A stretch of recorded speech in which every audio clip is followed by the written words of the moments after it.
حضرت محمد صلی اللہ علیہ وآلہ وسلم نے فرمایا، میری امت کے لوگ تین قسم کے ہیں۔ نمبر 1، جنہیں نہ تو مال حاصل کرنے کی پرواہ ہے نہ جمع کرنے کی رغبت ہے، صرف ضرورت کے مطابق حاصل کرتے ہیں، ان کا مقام جنت ہے۔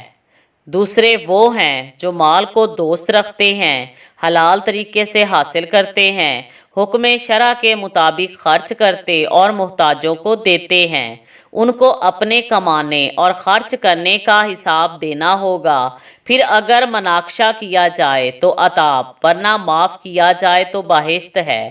تیسرے وہ ہیں جو مال کو دوست رکھتے ہیں، حلال حرام کی تمیز کیے بغیر جمع کرتے ہیں، واجبی حقوق ادا نہیں کرتے، ناجائز کاموں میں خرچ کرتے ہیں۔